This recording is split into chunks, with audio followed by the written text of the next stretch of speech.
My name is Charlotte Mathieu. I am chairing the IAF Technical Committee on Space Security. It's a pleasure for me today to introduce this GNF Roundtable on Security in Space, organized by our committee, together with the Space Policy Journal, which, as you know, is the reference journal on space policy matters, published by Elsevier. Today's joint event is a premiere at IAC, and we're really happy to have contributed to its organization. We'll try to have a session as interactive as possible, and after today's session, a special issue of Space Policy will be published in early 2015 and will reflect today's presentations and discussions. I'd like to thank our distinguished speakers for accepting the double task of speaking today and then contributing to the space policy issue. And I'd also like to thank the organizers, the GNF organizer, for making this event possible. Thank you. I will now pass the floor to Carrie Christensen from Elsevier. Good morning. It's a pleasure to be here. My name is Carrie Christensen, and I'm the aerospace engineering publisher with Elsevier, as Charlotte mentioned. And I could cheat and echo her words because our sentiments are the same. We are thrilled and honored to be part of this premier event, and I must tip my hat and profusely thank the entire board, but particularly Javier Pasco, who I owe a very large bottle of wine to for doing the lion's share of the work. And thanks to everyone involved this morning and in this special issue. Thank you to Charlotte for just commissioning papers from the board. Thank you. And lastly, slight logistic. Our plan is once the special issue is ready to hit the presses, so to speak, we are granting full, complete, complimentary access to all the delegates here and all IAF members for 3 months. So I bring that up because it hasn't been written yet, so I don't have the logistics on how to get access to that, but Charlotte has kindly offered space in the IAF newsletter. So watch this space, no pun intended, for that information. So thank you, and I look forward to a very robust and lively morning. So pass it over to Javier. Thank you very much. Good morning to all, and thank you for attending our roundtable on space security issues. I'm Xavier Pasco from the Foundation for Strategic Research, Fondation pour la Recherche Stratégique in French, based in Paris. And I'm also the European editor for the Space Policy Journal. And I will act as a moderator for this roundtable. First, I would like to thank both Charlotte and Carrie and Gio, and through them the IAF Security Committee and the Space Policy Journal and Elsevier for making this possible, this jointly supported effort to put up our panel this morning. Of course, I would like also to thank my fellow panelists for their kind and willing participation to the discussions. So we had, to put this roundtable in context, we had yesterday 2 fascinating sessions about the level of diplomatic effort that has been devoted until today, in fact, to address these issues. And in particular, we had very useful updated accounts of where we stand regarding both the International Code of Conduct project and the COPIOS, long-term sustainability activities by their main promoters, and I would say their main engineers, I would say, the EU Ambassador Bilica on the one hand, and Peter Martinez, chairman of the COPIOS technical subcommittee, and with us today. We also had a technical session later in the afternoon. We had detailed presentations of national perspectives, especially from the standpoint of emerging space countries in relation with this debate. So we already had a lot of information and a lot of updated information. Today we will try to complete this picture, this already well-defined picture, by focusing more on the implementation phase of those measures we discussed yesterday, assuming that international regulations, whatever their form, would apply in the near future.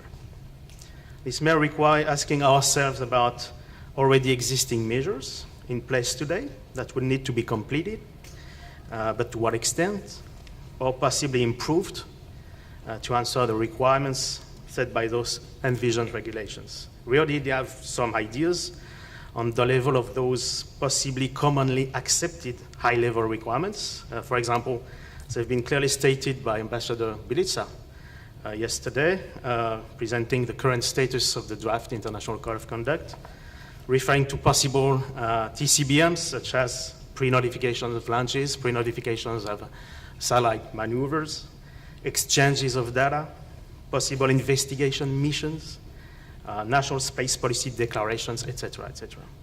So how much such practices may already be partially in place or would require, on the contrary, new national or new international mechanisms, what impact it could have on the different space actors and stakeholders, namely states, industries, what it may require or not require from them. And there's a direct link here, certainly, and it was mentioned yesterday, with national laws and frameworks in the making. And in addition, and as mentioned by Ken Hodgkins, for example, yesterday in this same room from the Department of State, how much the noted trends toward more central roles given to private actors, operators, or present and future practices of the private sectors in the full range of space activities, ranging from manned space flight to future space exploration activities, or to even space monitoring and situational awareness, may be taken into account in our reflections.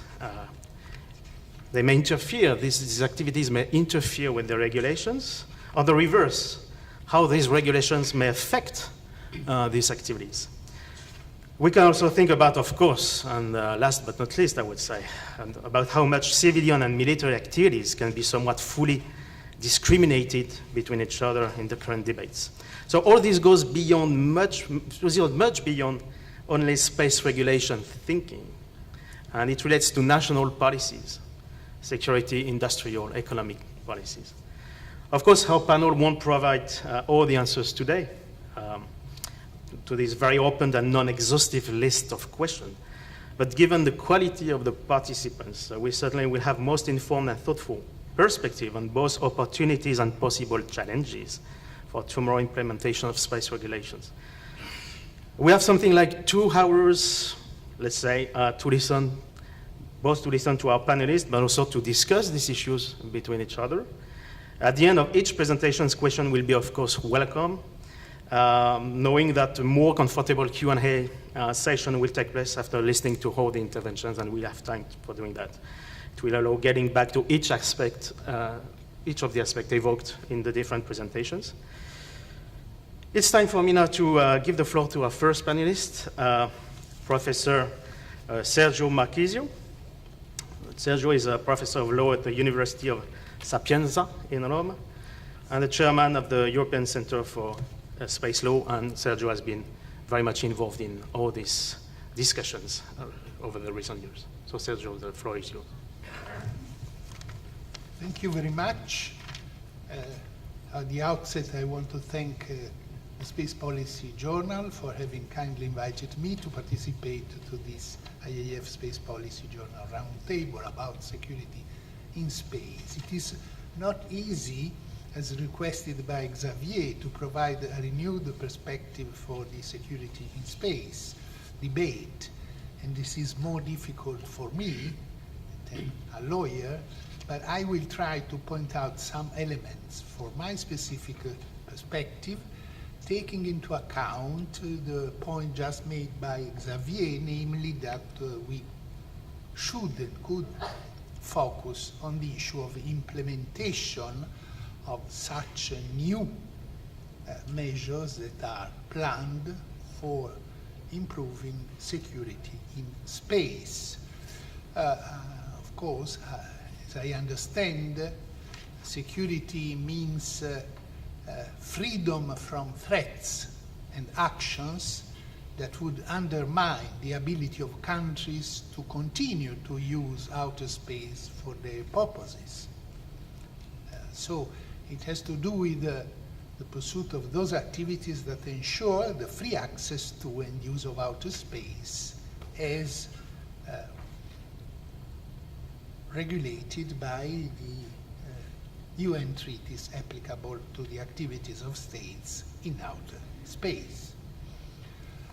And let me say just with reference to the implementation issue, that from my perspective, the first and foremost implementation case should regard the UN space treaties, because all of them are in force, but they are not so,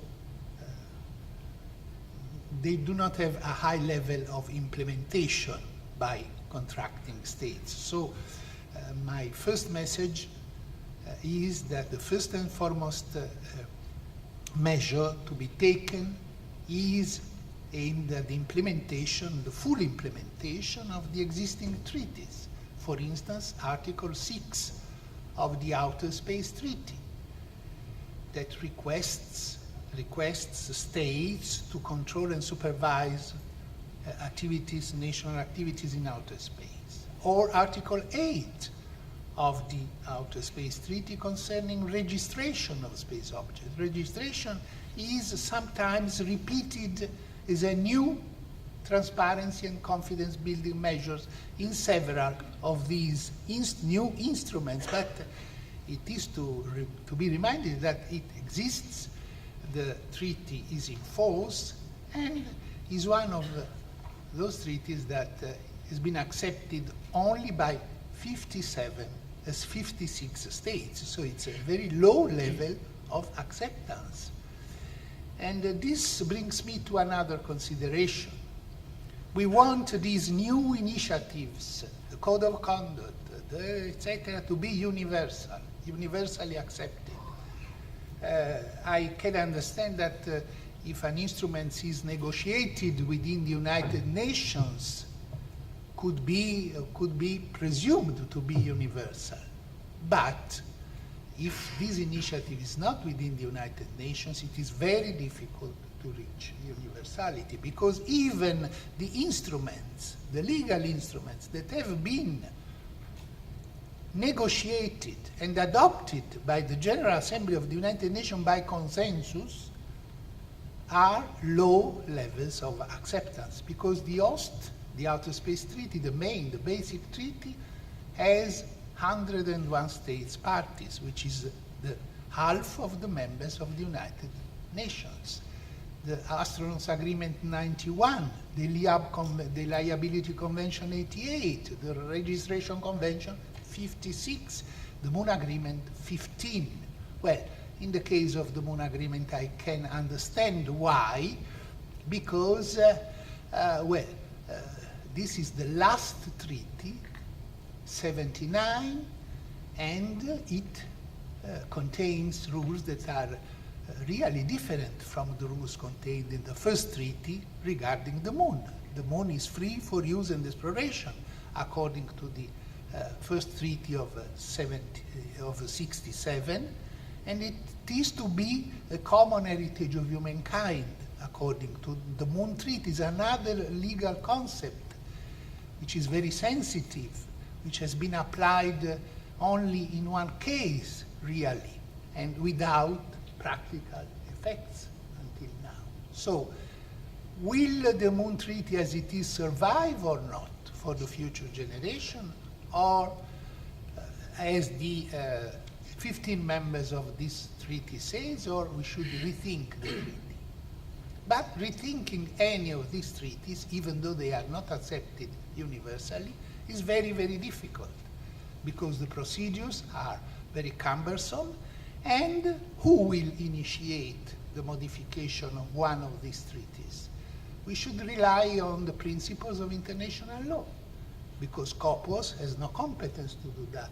No states can raise a problem of modification of a treaty within the COPUOS, because remember that the COPUOS is not the managing authority of the 5 treaties, which are to be managed by the state parties. That never met, because there is no conference of the parties in these treaties. Then it is a difficult issue. But I don't want, of course, to be critic with UN space treaties, because I very much like them. even though I should recognize as a lawyer that there are some disharmonies among these treaties, and the fact that they are successive in times pose legal problems, because the problem of the applicable law in a concrete case. It is, of course, an abstract question, but there is a problem looking at Article 5 of the OST that provides that in case of emergency, landing or distress, astronauts shall be safely and promptly returned to the state of registry, and Article 4 of the astronauts agreement that says that astronauts shall be safely and promptly returned to representative of the launching state, not registry state. Now, at the time, it was presumed that they will coincide, but not now. It could be that a launching authority is no more the registering state of the spacecraft where the astronauts were launched. So there are some disharmonies between the treaties, minor, I should say, because as the report of the GGE recognize, these treaties have really made a good job in ensuring that state and private activities in space flourish under their umbrella. But I think that they should be there is still room to implement correctly these treaties. And this is the first measure of transparency and confidence building that I would recommend. As far as the other initiatives, I know that there has been yesterday another meeting, and I was here listening, and I don't want to come back to other to several points that have already been raised yesterday, but I wanted to just focus, before going to the issue of implementation, the fact that these initiatives are complementary, as he said, but they are not identical, they are not the same. I don't think that we should present, for instance, draft code of the elaborated by the European Union as the same than the long-term sustainability guidelines or other instruments, because in the code is born to counterbalance the Chinese proposal on PPWT in the Conference of Disarmament. This was the real origin of the code. And this means that there are some elements in the code that, of course, relate to this kind of environment. For instance, the commitment to refrain from destroying space objects in orbit.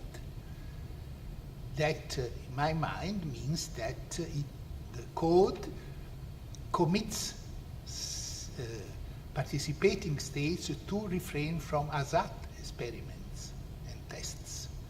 And this is something that is not present even in the draft treaty by Russia and China. It covers the code not only civil, commercial, but also military activities in space, recognizing that also military activities in space are peaceful activities. And this is a point that is very much contested by some other states that interpret peaceful activities as only civil activities in space. It restates the principle of the prohibition and the threat of use of force in space, and its corollary, the principle of self-defense.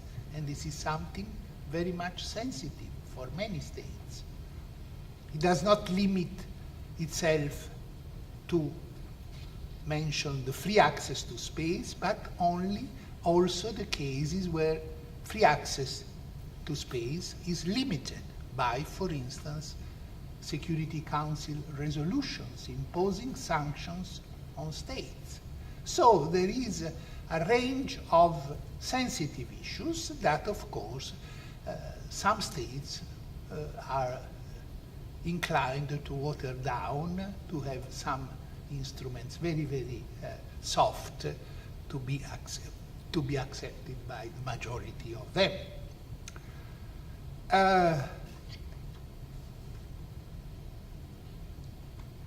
The report of the GG speaks of implementation of TCBMs, and even in this case there are different ways of seeing what are the best ways for implementing TCBMs.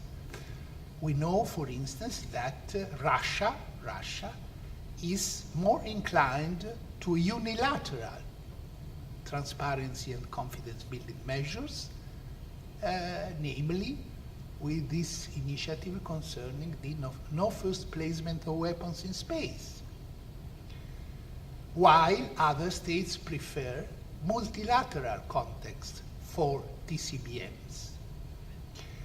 I should say that on my part, I am as an European with the second option rather than the first, and I do not understand very well what the no first placement of weapons in space means, considering that there is a certain ambiguity in this declaration, that, for instance, there is no common definition of weapons, that one state can say, yes, the other state has placed a weapon in space, this is a weapon, and so being legitimated to act as second and place weapons in space. So I don't see the foundation of this argument. From the point of view of the report of the GGE, furthermore, this kind of TCBMs seems not be really implementable according to the criteria that have been accepted in there. But having said that, I would like to shift now to just one brief consideration about the issue of non-binding instruments, because we are faced with the code of conduct, guidelines, declaration, etc., that are adopted by states on a voluntary basis, it is said, and as having not binding effects. Apart the consideration that my friend and colleague Peter Martinez always made, that this kind of instruments have normative value, legal value, even though they are not binding, because a state can adopt domestic legislation giving them binding effects, as for instance France did with the COPOS guidelines, yes, and there is in any case an effect that is linked to the non-binding instruments, and this is the effect of legality, because if a state has a behavior consistent with political commitments contained in a non-binding instrument, it is in any case presumed that its behavior is legal, is licit, while the same presumption is true for states that violate such kind of instruments. Few words, and I will conclude on implementation. Yes, implementation is a very important issue also for these non-binding instruments, because if they are not implemented, they are papier de chiffre, piece of paper. So they should be implemented. The way in which each state implements a non-binding instrument, this is something up to the state itself. It's not something that can be regulated internationally or nationally. The report of the DGGE mentions several times the issue of the implementation, saying that once adopted, certain TCBMs, not all, might have specific effects in a domestic context, especially with regard to their implementation through relevant national mechanisms. For instance, notifications and monitoring of uncontrolled high-risk re-entry events require, for instance, such kind of implementation, because otherwise it is impossible to go ahead with such kind of measures. And also, the implementation can also depend on the non-self-executing character of the provision contained in a given TCBM's instrument. For instance, the Code of Conduct says that the subscribing states will create an electronic database. And a database needs to be developed by someone and maintained. It has to be housed at a computer somewhere. All of these can be bought commercially and need only to be founded by one or more of the subscribing states. There is a need for a data policy, and so on. The central point of contact that is provided for in the Code of Conduct as a secretariat, as a notifying instruments, etc., should be implemented, require some implementation. So, and then another point very important is that, and I refer once again to the issue of notification. The problem, since the knowledge of events in space not necessarily resides within governmental bodies, there is a need on the notifying side of some guidance or even legislation on how to make commercial and other non-governmental entities notify other subscribing states. So there are many points that could be raised, and one point important is, of course, how private sector will be involved in all these, in the implementation of all these instruments that are. And another point that just mentioned is the space situational awareness instruments, the cooperation among states for this kind of instrument, tool that can lead to predict the location of objects orbiting the Earth, including space debris. So there are a lot of questions concerning implementation that are, of course, raised by these non-legally binding instruments. Thank you. Thank you very much, Professor. Except if you have a very pressing question, I suggest that we go forward with other presenters, and then we will have some time for questions. So given the, I would say, the proximity of what Professor Marquis has developed, and what Peter may also, and your experience, Peter, as being the chair of the Scopios initiative, Peter Martinez will be our second panelist. Peter is a chairman of the South African Council for Space Affairs, and he will speak here as in his capacity of a chairman of a corporate scientist and scientific and technical subcommittee working group on long-term sustainability of other space activities. Thanks, Peter, for it. Thank you, Xavier. Thank you, Xavier. Thank you for the invitation to participate in this panel event today, and also the organizers. So, there have been in recent years quite a number of discussions on TCBMs as a means to promote safety, security, stability and sustainability of the space environment. And it is natural to ask how such transparency and confidence building measures would add to the current agreements in place. And I think the first thing to note is that there is no universal and comprehensive prescription for identifying TCBMs, but there are nevertheless certain characteristics that TCBMs exhibit and that can be used as a sort of litmus test to determine whether a proposed measure could indeed be an effective TCBM or not. TCBMs generally come in two types, those dealing with capabilities and those dealing with behaviors. Both types of TCBMs help to increase transparency, familiarity, and clarity of intentions, and provide a basis for strengthening mutual trust and building confidence among states. So, what are the criteria that could be applied to evaluate proposed TCBMs? Firstly, a proposed TCBM should be clear, practical, and proven, meaning that both the application and the efficacy of the proposed TCBM can be demonstrated or has been demonstrated by one or more actors. Secondly, the application of the proposed TCBM should be objectively verifiable by other parties, either independently or collectively. Thirdly, the proposed TCBM should reduce or even eliminate the causes of mistrust, misunderstanding, or miscalculation.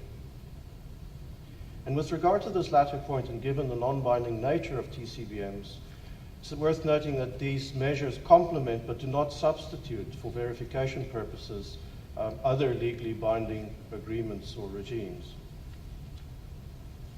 So the respective elements of a proposed TCBM is that it should be clear, implementable, and verifiable. And it is worth reflecting on certain measures that can be seen as TCBMs that are perhaps already in common operation. International cooperation, for example, can be seen as a TCBM and as one of the measures to enhance the long-term sustainability of outer space activities. Establishing national space policies and disseminating and publicizing those widely can also be seen as a transparency measure, in that it makes clear what the intentions are of a particular state's activities in outer space. Establishing clear space regulations are also a form of TCBMs. And for example, in the case of the implementation of even non-binding measures like the Space Debris Mitigation Guidelines, it's an example of a confidence-building measure in that it illustrates that a state's commitment to being a responsible user of the outer space environment. Within the discussions on the COPUS Working Group on Long-Term Sustainability of Outer Space Activities, there are a number of sensitive subjects that have been discussed naturally, and as would be the case with the other related initiatives. And so I will confine my comments to those that pertain to COPUS, and I expect perhaps the other panelists may address similar issues in the other initiatives. One of the more sensitive transparency measures relates to the exchange of information on space objects, with considerations about what types of information are to be exchanged, the timeliness of the exchanges, and in what form such exchanges should take place. There are also sensitivities around capacity building and international cooperation, with concern being that such activities should be consistent with obligations under international law and under existing intellectual property arrangements and non-proliferation norms. There's also a concern that such measures should not have the consequence of erecting barriers to entry for emerging space nations, making it much harder for them to realize their national aspirations in space activities or their aspirations to use space technology for their national development. And similar concerns have been expressed in the Code of Conduct informal consultations. And indeed, such concerns are, I believe, one of the principal reasons such concerns have been highlighted time and again by numerous states in the consultations concerning the development of an international code of conduct.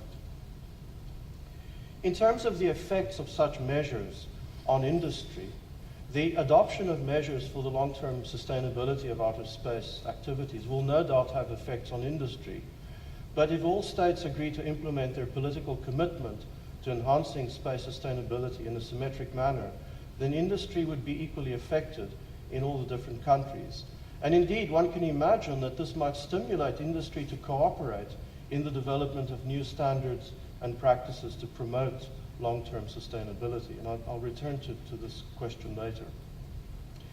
In this regard, national regulators have an important responsibility to ensure that the responsible conduct of outer space activities by entities under their jurisdiction and control, and this is as part of their obligation under Article 6 of the Outer Space Treaty, which requires states to maintain and provide authorization and continuing supervision of space activities.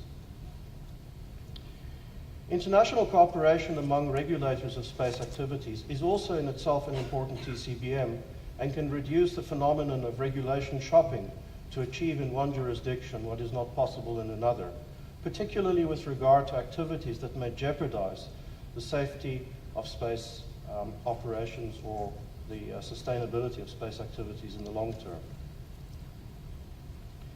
There is also a role for the private sector actors in the implementation of such measures. It is sometimes asked whether the introduction of such measures for promoting sustainability could be a kind of a showstopper for the development of commercial space activities.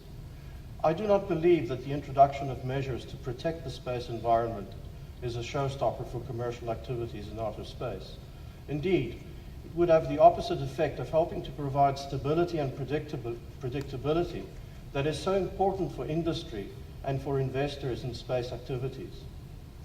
Private industry has a strong interest in preserving the long-term sustainability of space activities. Given the long-term nature of space programs and the long-term investment horizons, industry has a vested interest in ensuring that their very significant investments in space capabilities are not compromised by a deteriorating space environment. Indeed, private sector operators have extensive experience in the safe conduct of space operations that could be very beneficially applied in the development of national regulations and norms for promoting space sustainability. An example of this kind of cooperation is the cooperation that took place among industry actors during the Galaxy 15 or so-called ZombieSat episode of 2010. Another demonstration of international cooperation in industry to address space safety issues is in a pragmatic manner is that of the Space Data Association. This is a non-profit association that brings together satellite operators who value controlled, reliable, and efficient data sharing critical to the safety of the space environment. And this industry association was founded by 3 of the leading global satellite communication companies on different continents. In developing regulatory measures applicable to the long-term sustainability of space activities, states should ensure that such measures are implementable and practical in terms of their legal, technical, and management capacities, and they should not require the new technical innovations or exceed the current state of practice of the activities being regulated. The discussions within COPUOS have also led to the suggestion that these regulations should also be efficient in terms of not imposing unrealistic costs for compliance, and that they should have a clear intended purpose to accomplish their, should be clear in order that they accomplish their intended purpose.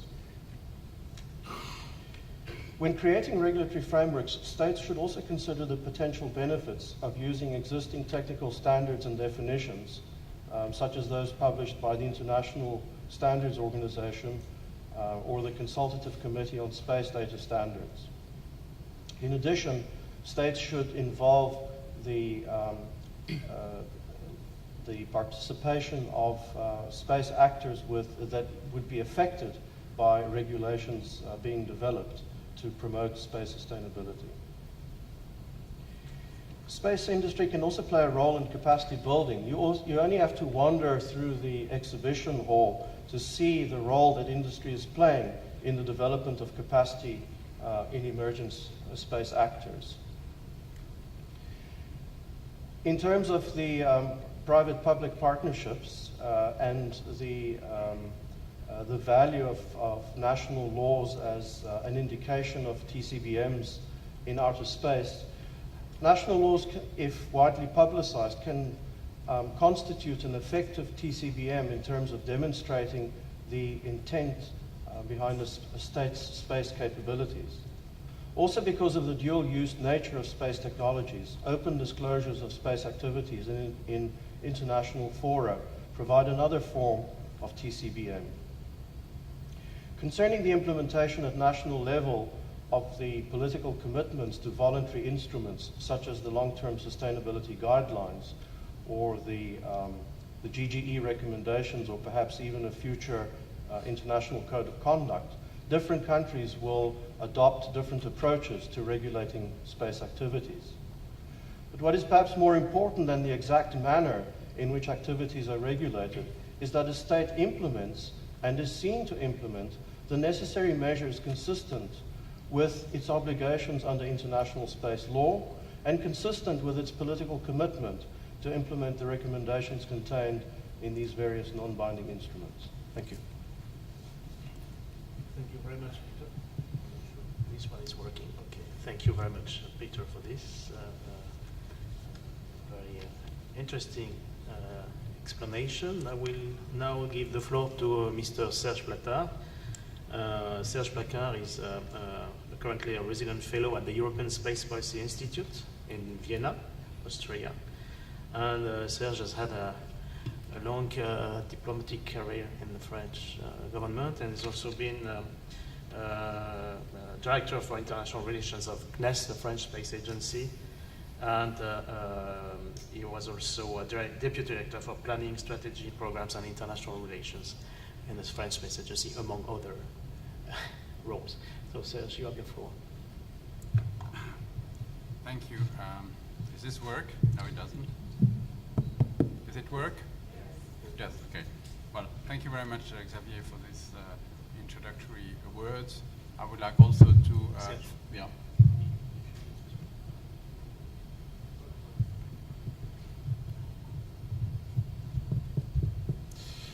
I would like also to thank the organizers of this forum to having invited me.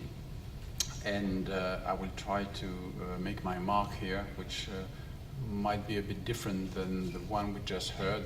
You will see quite quickly why.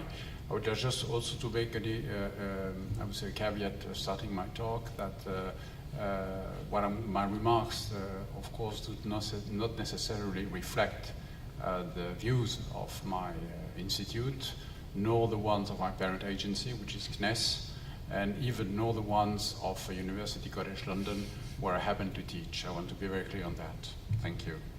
So, today we have, and I think it has been indicated at length by the two previous speakers, a range of, I would say, treaties and agreements, 5 of them, and we have also a range of declarations and legal principles that do exist also, basically 5 of them. And those, I would say, treaties, agreements, conventions, whatever regimes, were done to organize the way we should explore space, we should work in space. And so far, it has produced fantastically good results. And even if, as Professor Marquiso indicated, some of these treaties or agreements are not totally or fully ratified by all the member states, they produce sufficient, I would say, stability and acceptance by the spacefaring nations that it did organize, I would say, the work in space very nicely since the 60s. We have a new initiative, as you all know, 3 of them. The European Initiative Code of Conduct, which is not getting more international, and it's still circulating. It's not at all final. There has been a group at Copios, chaired by my neighbor, for the long-term sustainability activities in outer space, with a number of candidate recommendations, if I understand properly, 33 of them. So this would produce evidently some effects, and I think there is a deadline to finish the job by 2016. And there is a report who has been remitted by the government group of experts, also dealing with long-term sustainability. So basically, we have 3 new initiatives. They try to explicit what is contained in the basic treaties and agreements and to be much more practical, concrete for implementation. And I think this is absolutely essential, and we should acknowledge the fantastic work done by diplomats and other people to reach this kind of maturity, which basically, broadly speaking, boils down to let's organize properly the traffic and the management of traffic in space. This is what it's all about, not for today, but for a long time. And if I take the analogy that was made yesterday morning by Ambassador Belisa, we are in a sort of, in space, in a sort of road, and we need in this road to know who enters the road, when it enters the road, when it is planned to exit this fantastic autobahn. We need to know who is putting blinkers, meaning doing maneuvers in space, and let that know sufficiently in advance to other drivers in space. This is basic. And of course, as all vehicles are working, we have some breakdowns which might happen, and we have to notify sufficiently in advance the kind of breakdowns and what might be the consequences. So the aim of this, I would say, new initiative is to clear the way, and I forgot to say something very important. The road has to be clean, meaning the trash has to be removed from the road, possibly as much as one can, to have safe driving. So this is all the game today, and we, let's make the assumption that it will be successful, and that at the end of the day, we will have some, I would say, clearing rules to allow a much safer, surer, sustainable traffic in space. So we're very happy with that, and it's an enormous progress vis-à-vis, I would say, the legal regime that we have lived under, I would say, for the past. But there is something which worries me a lot, and I'm sure it worries a lot of people in the room. There is something is that even though we are going to drive our cars in space in a safe manner, we have absolutely no knowledge of what those cars are carrying. We know nothing about the payloads, and legally speaking, we don't have to know what those cars are carrying. And this is, I believe, something which is today has to be tackled very seriously. The only thing we know for sure, according to the OST, is that we are prevented to put into space a weapon of mass destruction, of massive destruction. This is for sure, and so far it has been accepted, it has been done. But for the rest, we know nothing. And I think the preoccupation we should have, the next step, or I would say the parallel step that should be conducted with the Code of Conduct and the two other initiatives, is to try to find ways to get much more information on what the satellites are meant for, some of them, what are their payloads, and how they're used. This is very difficult. But remember, this panel is about security in space. It's not just about traffic in space, it's about security in space. And an element of security is obviously what the satellites carry. So there have been some recent initiatives, Chinese, Russian initiatives on the prevention of placement of weapons in space. It is for the moment rejected by the United States, and there are a number of reasons for that. The initiative is, I don't know if it's timely, I have no real comment to do, but it at least reflects a preoccupation that if yet you have easy traffic going in space, you still have this huge problem. And I think this has to be tackled. It's difficult today, I'm going to give you an example, and I'm going afterwards to imagine a scenario. It's difficult today to make a distinction between a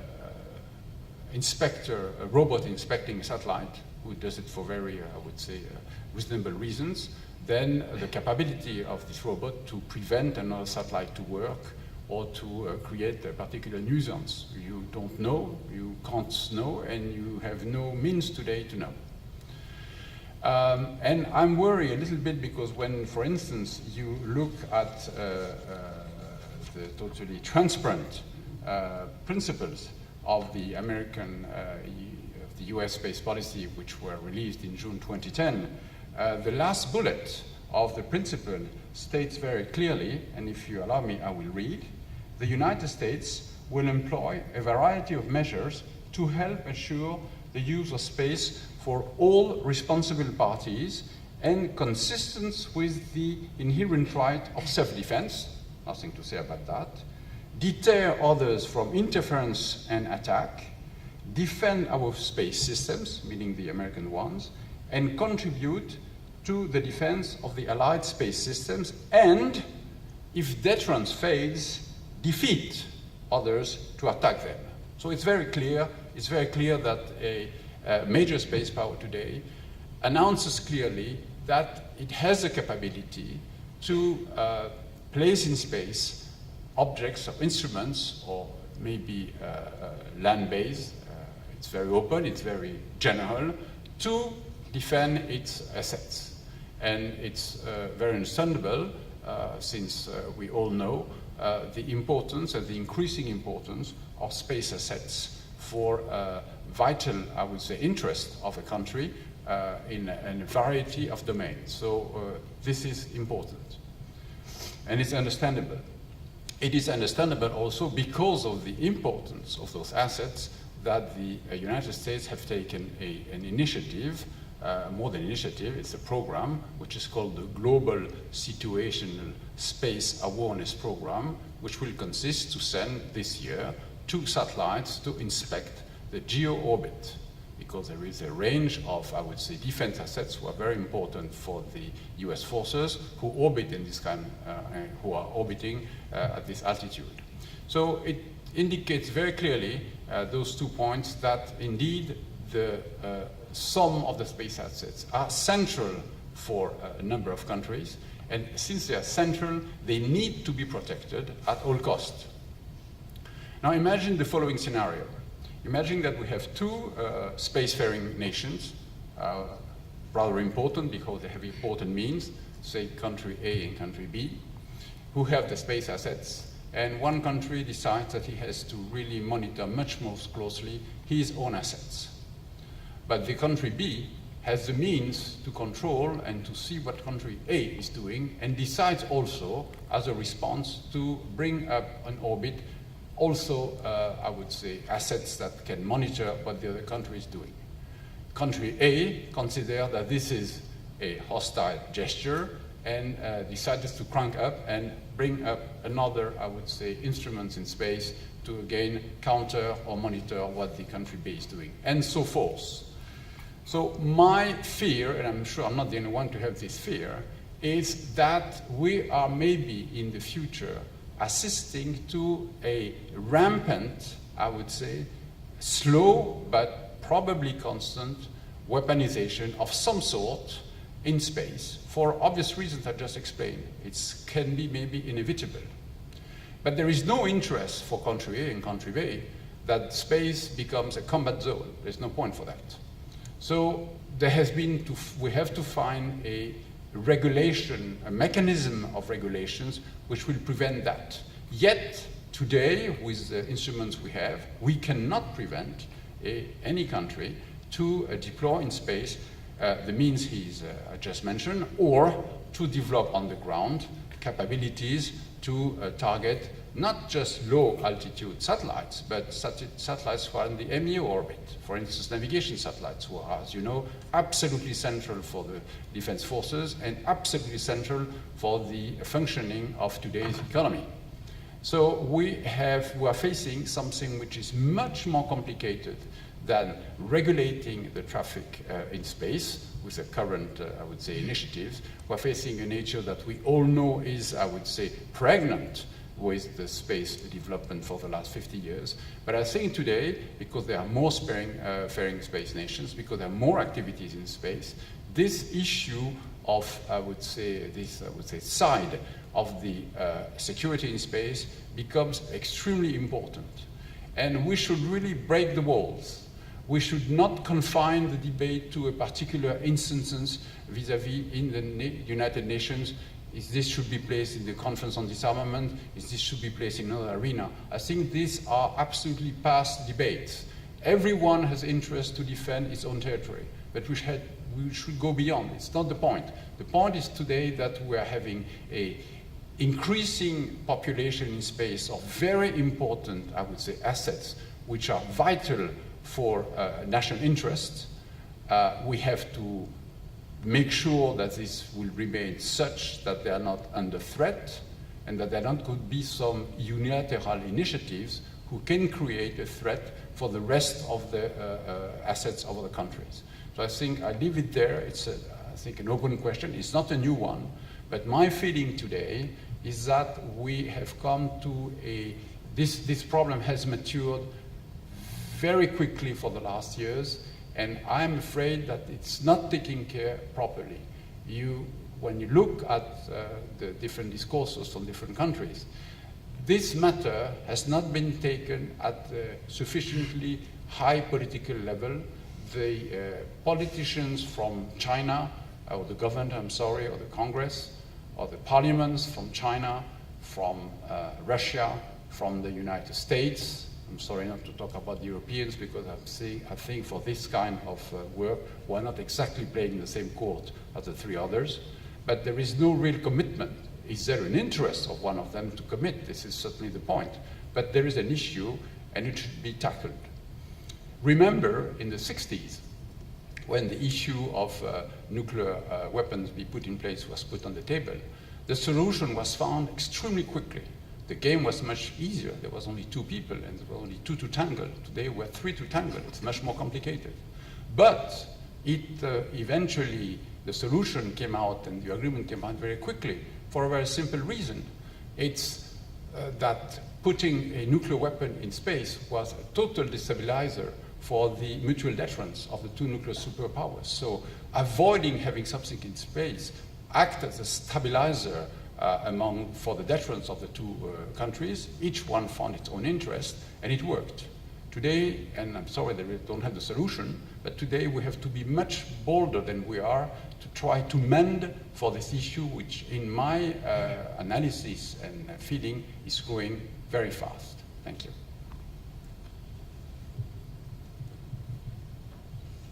Thank you, Serge, for this fresh perspective on our discussions. I will have some legal question for you related to this difference. I'm not a lawyer. I know that, but we have specialists around the table.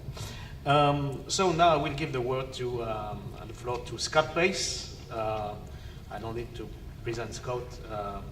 Scott is a director of the Space Policy Institute at George Washington University, and Scott served in Associate Administrator for Program Analysis and Evaluation at NASA, and I won't wait too much for it. And, Scott, you have the floor. Okay. Thank you, Xavier. Okay, so the topic of this discussion is sort of security in space. I won't try to go over all the other space security related matters that are going on. I think we've heard several of them today. But for those who haven't heard them, a quick snapshot. We have the International Code of Conduct. We have long-term sustainability of space activities, International Space Exploration Forum, PPWT, group of government experts. We have national regulations. We have a number of bilateral and multilateral agreements going on. So if you're following space security, you can be forgiven, for being lost in a bit of an alphabet soup and wondering really where all these actions are occurring and how they're interacting. And if you're puzzled, you're not alone. Many of the governments involved, of course, are also puzzled as to how to do this. And I should say it's particularly problematic because of the increasing number of countries that are involved and dependent and reliant on space, as we've all heard, and that it's really hard to follow all of these different activities. It's challenging, I think, but doable for large countries like the United States to track all this. But for developing countries and countries with smaller delegations who realize they have a reliance, following all these different activities is very difficult. In that regard, I commend the efforts here by Space Policy Journal and Secure World Foundation and others who try to do outreach and education to others to kind of help them keep up with the range of these activities. Now, my comments here are mostly from, of course, necessarily from a kind of a Western or a U.S. and even a political perspective. I think Peter Martinez did an excellent job of conveying, I think, the consensus viewpoints within the UN system, so I will try to be maybe a bit more parochial. I think it's unfortunate that we're missing perspectives of some of our Russian and Chinese colleagues, not to mention our Indian and Japanese colleagues, all of who have deep equities in this issue. So this is, again, somewhat of a Western European, with apologies to Peter, sort of the viewpoint here. Start with noting that, as others have said, that Russia and China proposed a revised version of their draft treaty on the prevention of the placement of weapons in outer space and the threat of use of force against outer space objects, shortened as the PPWT, on June 10th of this year at the UN Conference on Disarmament. This draft was an update of their 2008 proposal. No surprise, the position of the United States continues to be that the PPWT is fundamentally flawed on multiple grounds. There's no feasible verification regime to monitor the proposed ban on placement of weapons in space. The draft does not cover ground-based weapons such as directed energy weapons or direct descent ASATs, such as the one China used to destroy one of its aging weather satellites in January of 2007. It doesn't really address the risk posed by orbital debris, the bulk of which, of course, were caused and still remain from the Cold War era. The PPWT proposal was made after the European Union completed their third open-ended consultations on the development of an international code of conduct for outer space activities in Luxembourg at the end of May of this year. The ICOC, I can't really see how that goes into a nice sounding acronym, so proposes consultative and information sharing mechanisms that have been noted by the other speakers to prevent or mitigate harmful interference in space and enhance stability in space. I'll come back to that last point in a moment. The timing of the new PPWT draft, pardon the cynicism, suggests the proposal is not really a serious one, but an effort to maintain political pressure on Western countries, particularly the United States, within the deadlocked Conference on Disarmament. Most recently, China conducted a non-destructive direct descent ASAT flight test on July 23rd of this year, using the same missile type that it used in the 2007 ASAT test. Russia, again, no surprise, is continuing extensive efforts at developing operational counter-space systems. Chinese and Russian military space capabilities pose a growing threat to the U.S. and allied space systems, including those required for nuclear deterrence. So, as said earlier, vital national interests. The topic of International Space Code of Conduct is expected to come up in the fall meeting of the UN General Assembly, specifically the First Committee, as we've heard. Russia will introduce a resolution endorsing a pledge of no first placement of weapons in space as the first step toward a formal treaty. Russia and China will likely seek to link their PPWP proposal with an ASAT test ban, and simultaneously China and Russia are expected to continue to mature their ASAT programs under the argument that these are merely non-destructive missile defense testing. The European Union continues to support talks on a space code of conduct, and the United States has said that it's supportive of that process. However, diplomatic efforts to date have not been successful in securing support from the growing space powers such as India, Brazil, much less China and Russia. And so in that regard, I think European discussions of possibly calling for a more formal resolution, I think are rather premature and are not likely to succeed. The United States, I believe, should continue to engage, however, in discussions on the Space Code of Conduct, not only to provide an alternative to the unacceptable PPWT or ASAT test bans that have, I would say, no chance of Senate approval, but also because these discussions are a very important vehicle for promoting responsible norms of behavior with emerging space powers that make up a growing portion of global space activities. The engagement of new and emerging space countries and the realization of their reliance on space systems is something that we not only should acknowledge, but it's in, I think, our deep interest to acknowledge and support because the more countries realize this reliance and the importance of stability in the space environment, I think that serves U.S. national interest, quite frankly. And it's all in our, and that mutual consensus will contribute to greater global stability. The U.S.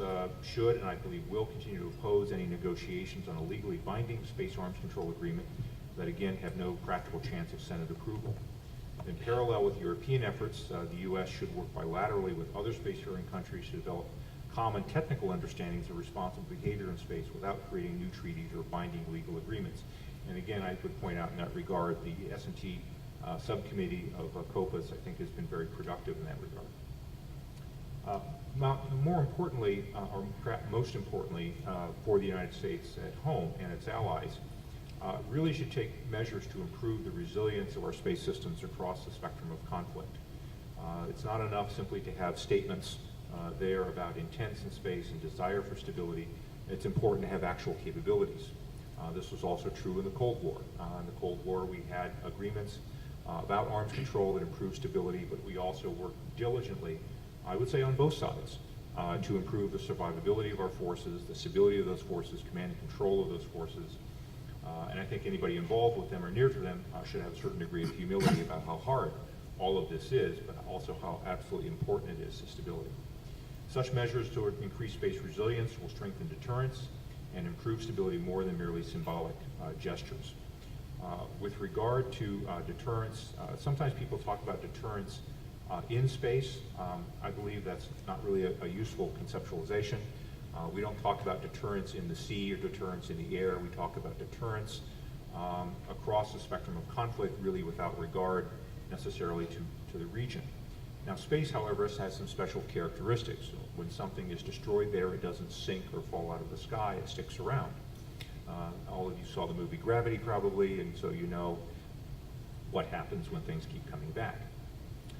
So for that, deterrence in space really has to reside not on threats of massive retaliation in space, which is merely would make a bad situation worse, but on denial of attack objectives. That is, to convince the potential adversaries that any attack they would launch would not only not be productive, but really would leave them worse off than would otherwise be the case.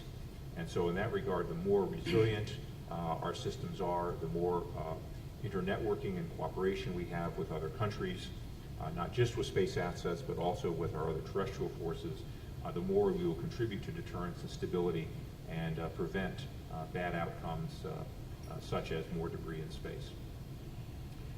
Now, I'm at the School of International Affairs, and I have to say some of the most exciting and interesting issues that come up in international affairs these days are ones that are beyond those of traditional territorial sovereignty, areas of engagement and activities on the high seas, in the air, in the polar regions, in space, cyberspace. These things that are beyond the traditional colored lines on a map are really where the future lies and where our global interdependency lies. So in that, the dual use benefits of space and from greater stability in space systems, I think is important to both spacefaring and non-spacefaring countries alike. Discussions about space situational awareness, maritime domain awareness, improving communications networks, the services provided by GNSS systems, the benefits provided by remote sensing systems. All of these are of importance to really all countries in the world, not just those that are spacefaring. Therefore, the value of COPAS, as I said, and regional forums for engagement should be continued, and that when we then look at what we do when we get back home, I would urge countries that are engaged in these dialogues to pay attention not just to international law, but to their own national laws, particularly the regulatory gaps that have been created, either existing problems in implementation of treaties, such as was mentioned, particularly Article 6 and Article 8, but also capacity building for commercial space activities. Many activities in space are happening now where national legal structures are not really there yet. And as a commercial space advocate of long standing, far be it from me to argue for greater government regulation. That would not be my first thought. But there is a balance. Zero regulation can be as bad as too much regulation. And you don't want to make law in advance and on hypotheticals, but at the same time you don't want law to lag behind where market realities and technology are taking you. So I think greater attention to national regulatory schemes and implementation of things like the guidelines for mitigation of orbital debris, implementation of registry conventions, that these are things that all countries should be paying attention to, not just the major spacefaring powers. So with that, I'd like to conclude by suggesting that both bottom-up and top-down activities are going to be important for improving space security. Bottom-up activities by improving technical standards, consensus-based performance and best practices, as well as top-down discussions about how to improve stability and strengthen deterrence across the spectrum of conflict so that we have a peaceful and stable space environment for decades to come. Thank you very much, Scott, for this comprehensive view, and I think it opens a new chapter to your merchants versus guardians kind of approach. That's an interesting. It sounds better in French. Okay, now I would like to give the floor to our last panelist this morning, Cesar Giammarino. Thank you for being with us today. I know that you had to go back yesterday and you chose to stay with us. He is a program officer at Space Security and Nuclear Disarmament at the Project Blasters, and Cesar is a well-known expert in all these legal issues. I would say focused a little bit on security approach of things. So, Cesar, you have the floor. Thank you, Xavier, and thank you to all the organizers for the kind of invitation to share some thoughts with you here today. It's great to be here and to see some familiar faces. In the last decade alone, the total number of satellites has grown considerably, and now the number stands at roughly 1,100, between 1,100 and 1,200 satellites. The number of cooperation agreements has grown considerably, not only between established spacefaring powers, but perhaps most importantly, between established spacefaring powers and emerging spacefaring powers, whereby the former are allowing the latter access to space, which might have been unthinkable just a couple of decades ago. Countries like Bolivia, Ecuador, that again, some years ago wouldn't have thought of having their own satellites, now either have them or will soon have them. The total number of states with space assets has grown. And with that, the total number of space applications and concrete benefits to humanity have grown. The total number of public-private partnerships between industry and the commercial sector has grown, and this has forced an ever deeper collaboration between civil space and commercial space, which used to be two separate silos and now are operating together ever more closely. The commercial space industry has grown to become a huge sector with revenues in the hundreds of billions of dollars. A growing number of countries have, in their national space policies or comparable documents, emphasized that they will support industry as a key element of their overall space policy. The provision of services that until recently were exclusive to governments is now being undertaken by the commercial sector, as you have seen with recent announcements regarding SpaceX and Boeing. Space tourism has become a reality, or soon will be, and it is now not far-fetched to predict that in the next decade or so, several people will be in a position to make suborbital, if not orbital, flights. At the same time, there have been incidents of satellites being struck by space debris. There have been incidents of satellites being struck by another satellite, as was the case with the Russian Cosmos 2251 and the American Iridium 33 a few years ago.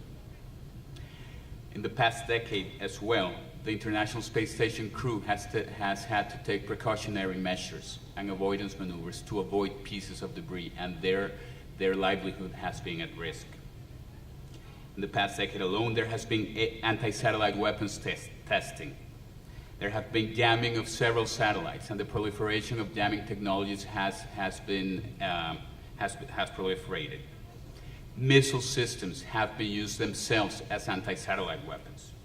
Technology that would allow space-to-space offensive capabilities has been developed, even if not yet used in a hostile manner.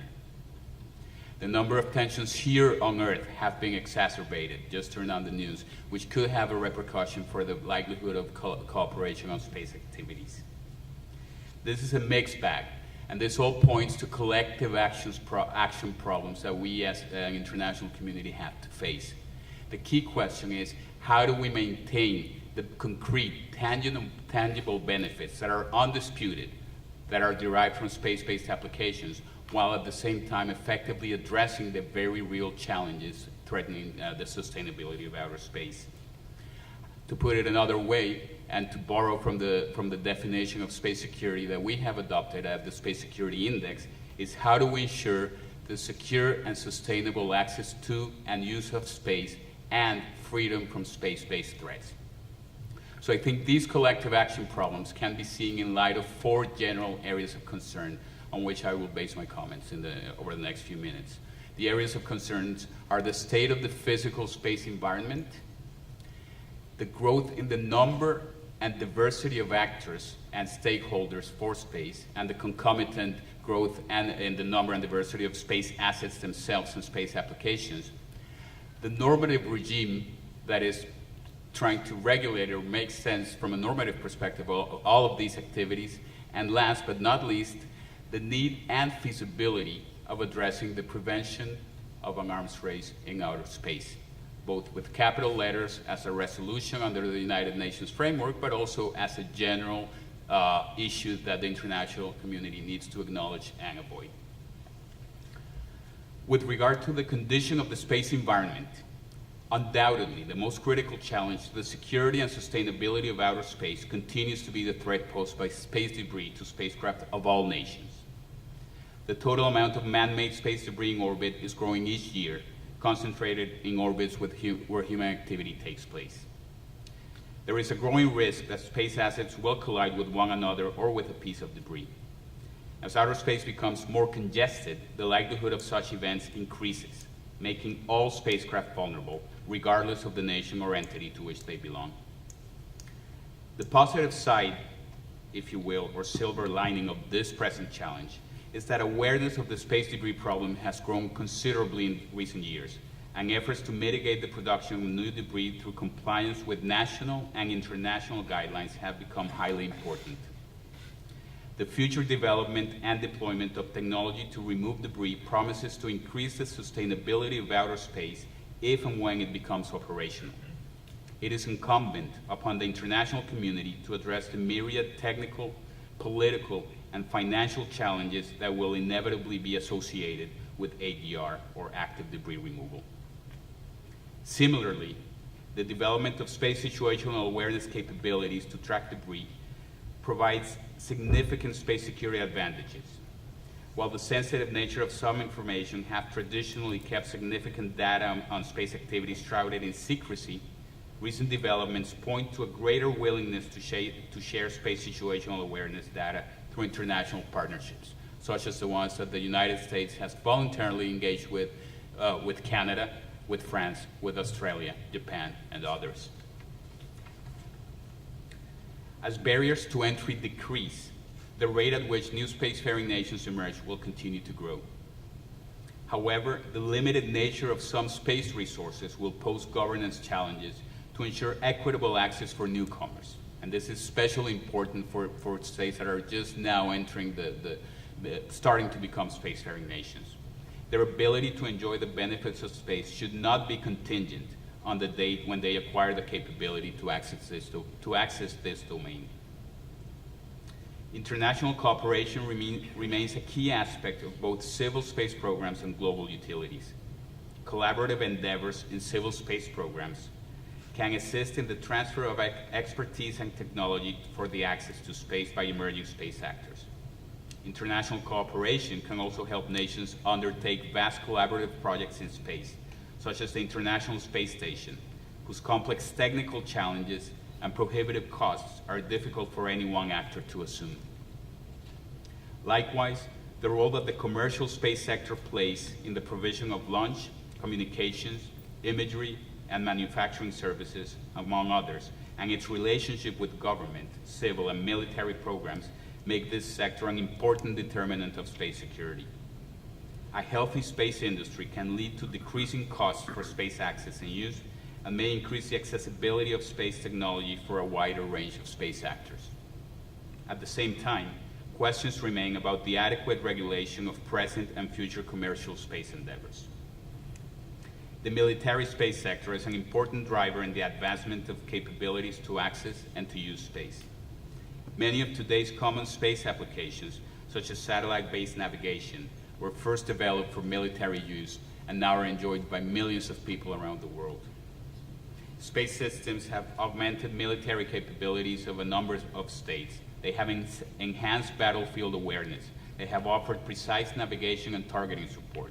They have provided early warning of missile launch and supported real-time communications. Furthermore, remote sensing satellites have served as a technical means for nations to verify compliance with international non-proliferation, arms control, and disarmament regimes. However, the use of space systems to support terrestrial military operations could be detrimental to space security if adversaries, viewing space as a new source of military threat or as critical military infrastructure, are encouraged to develop space systems negation capabilities to neutralize the space systems of other nations.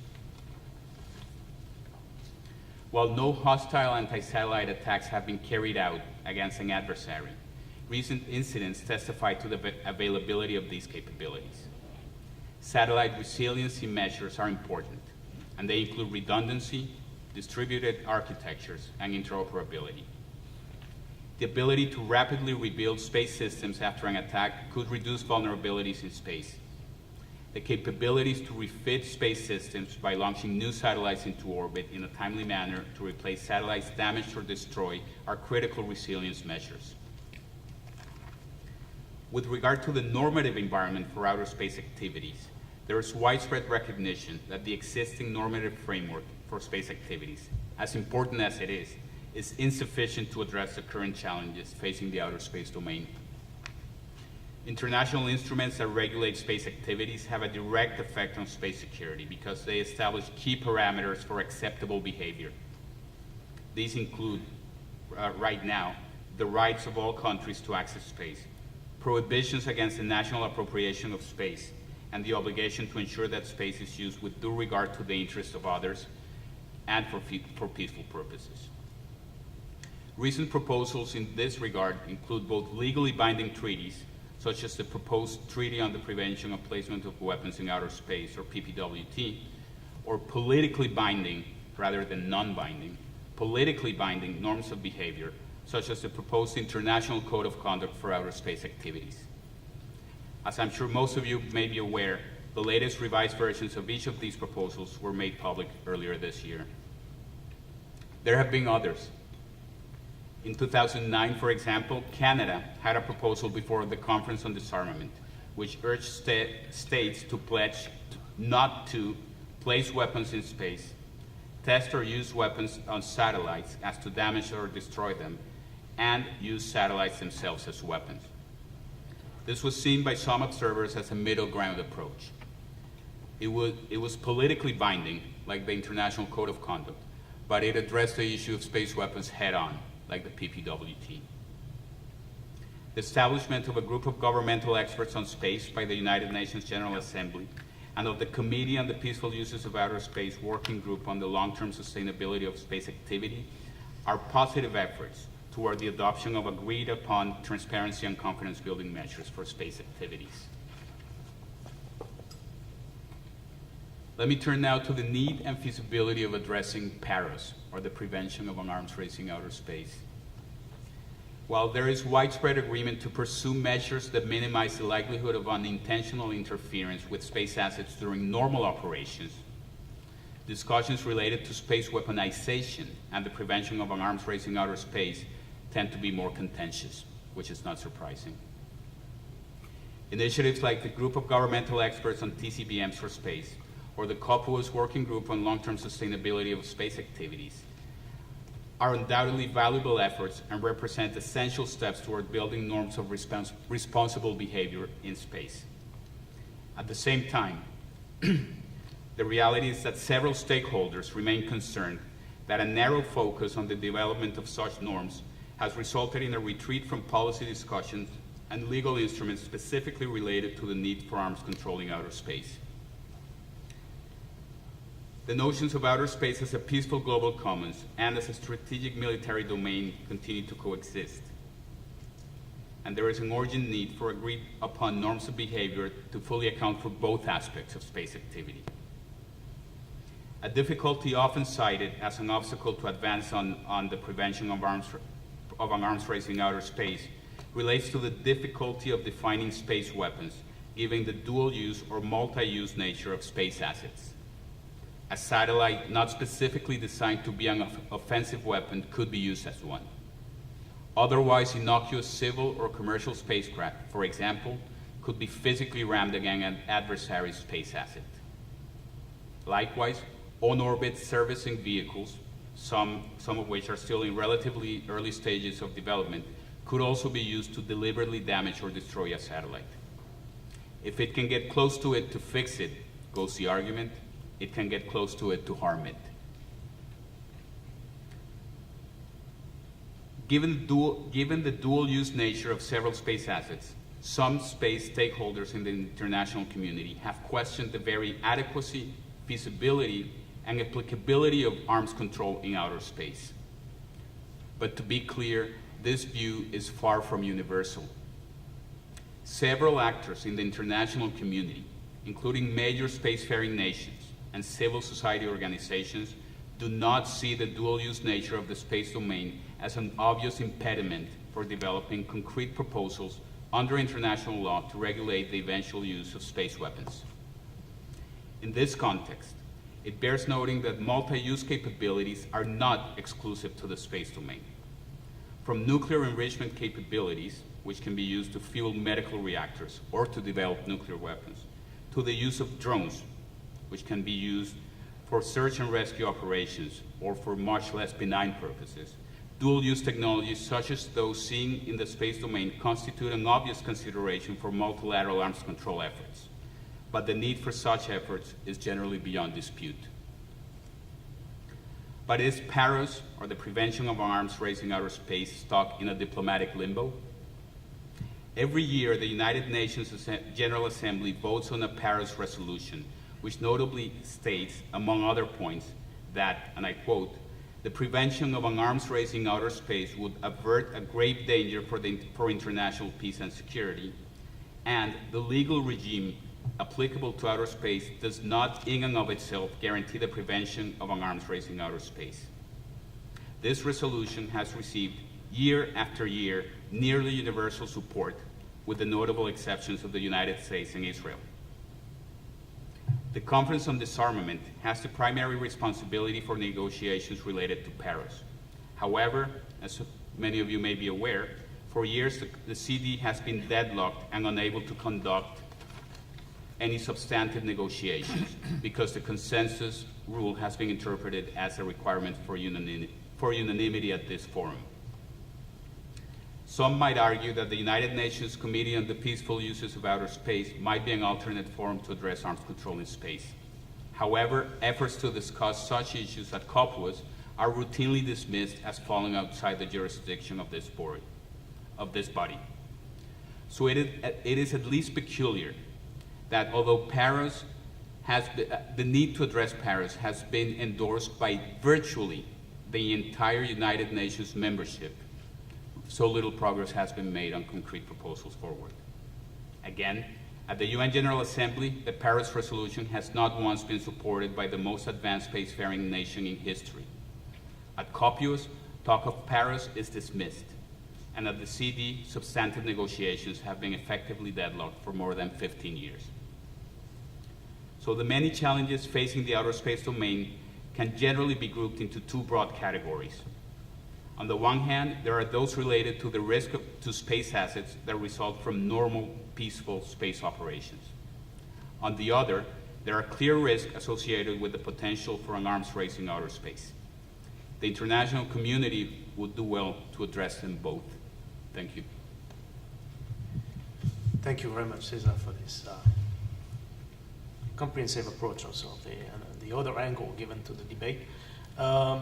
Okay, we will now open the floor for questions from the audience, and we have time to discuss the very rich and very diverse elements discussed in the presentation of our different panelists. So we welcome the questions, remarks, comments that you could have regarding these presentations. Yes, Gio? I don't know if there's a mic. Oh, yeah. I think so, so that people can listen to your question. Right, Jill Stewart, I'm executive editor of Space Policy. So first of all, to the panelists, just to say, I think I'm really excited that we're going to be putting this into a special issue. Feels like the right time to be addressing these together. I have quite a specific question, though, to Scott. You talked about sort of the mutual assured destruction nature of satellite debris with the Kessler effect and debris clouds. I'm wondering, though, does this not assume that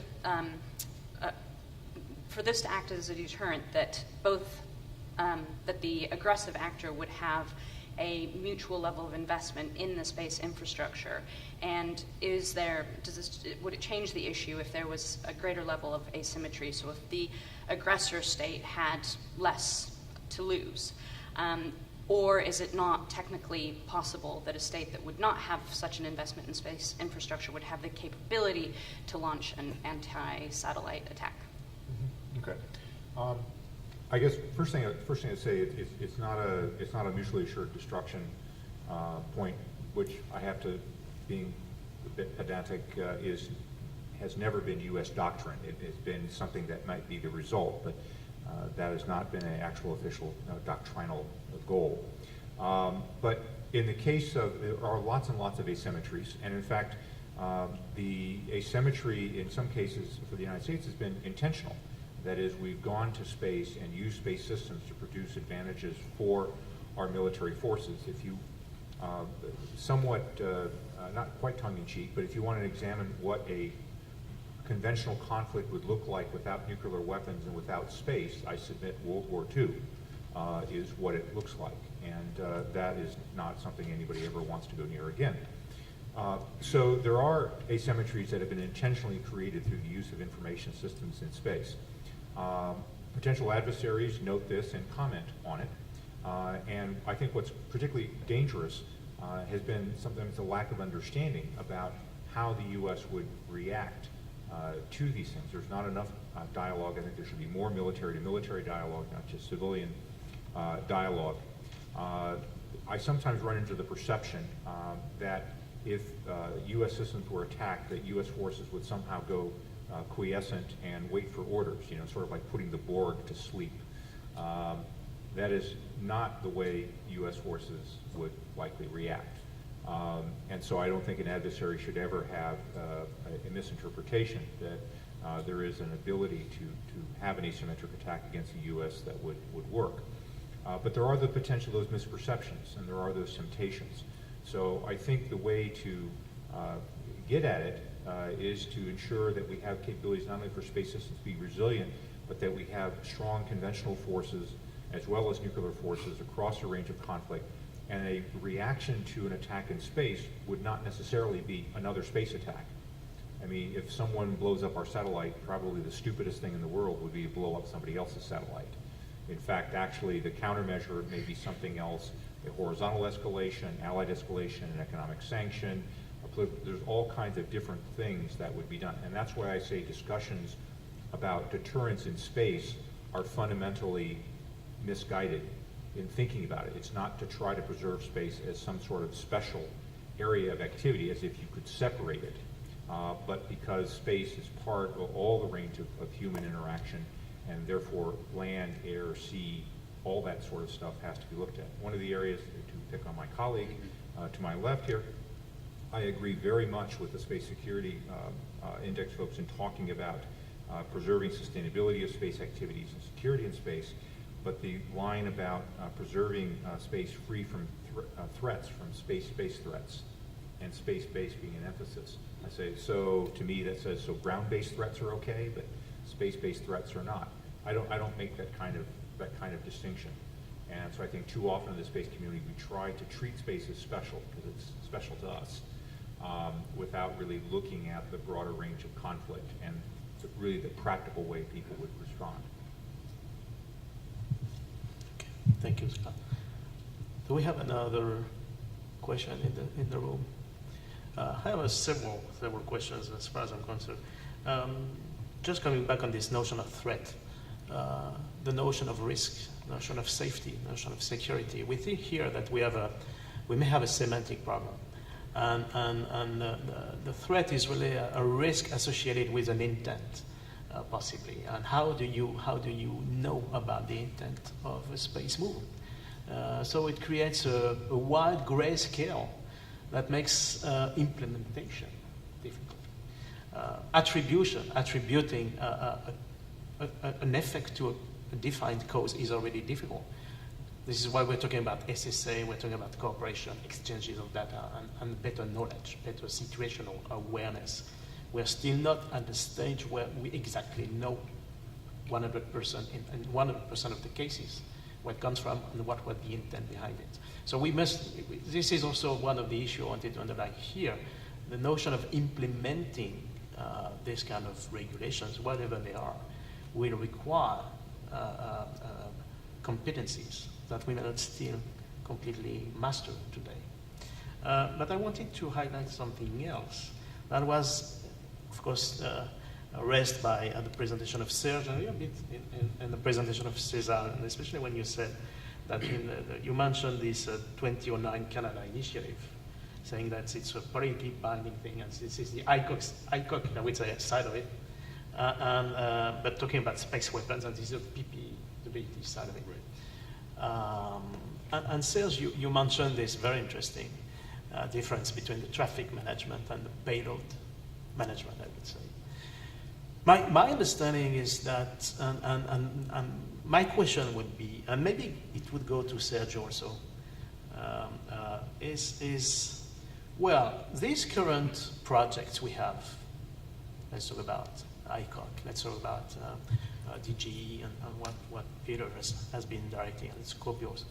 Is really I can see that as far as I know, but I really want to have your view on that as an extension of existing tools, whether it's about debris mitigation guidelines, whether it's about ITU regulations, etc. So we're kind of extending the efficiency of these tools, but very clearly when we change of paradigm and try to address the payload issue, we may not be in the international law anymore, but we're touching upon national properties.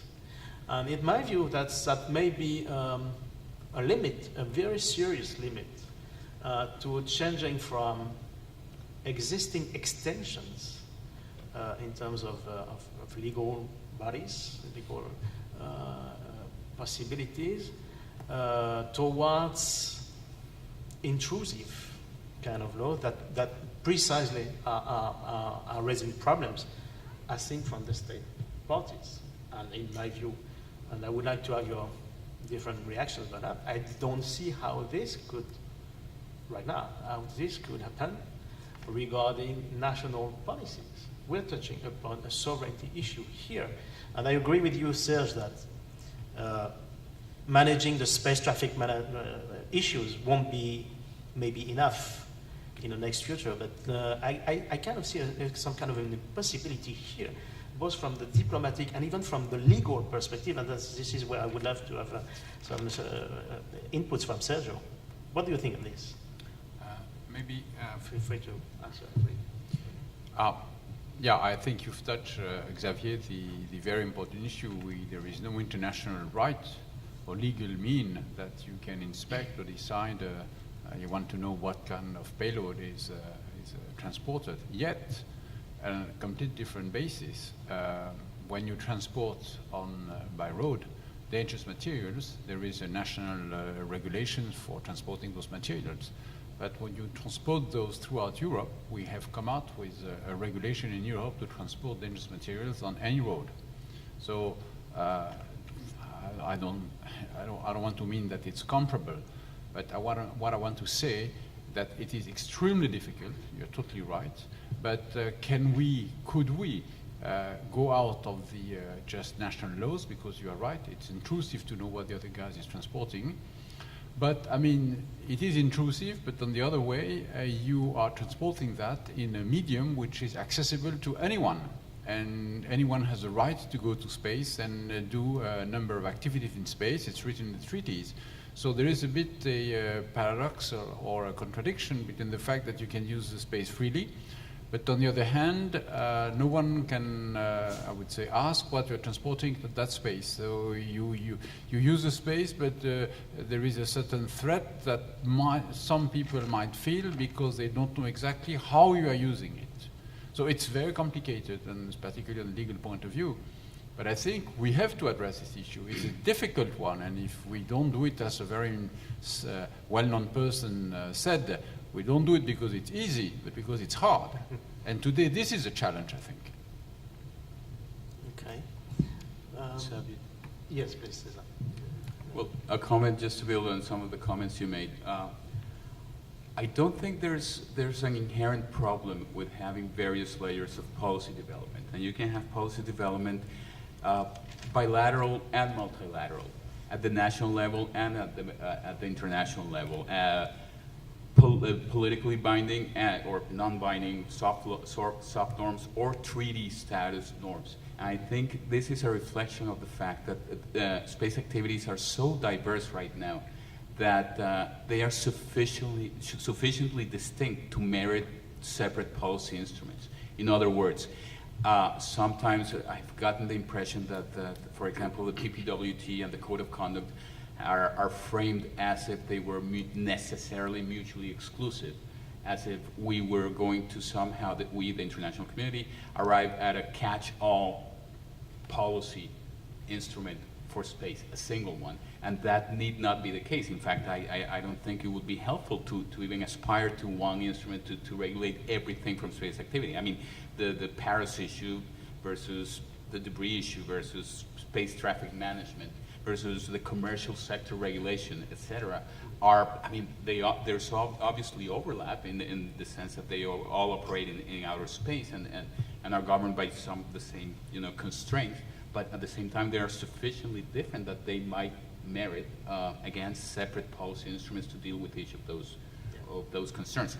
On Earth, for example, there are security concerns, and I mean, the obvious, I acknowledge the 1,000 differences in terms of the domain, but on Earth, just as an analogy, there are hard security concerns, and there are environmental concerns, and there is never the expectation to sort of tackle everything with a single policy instrument.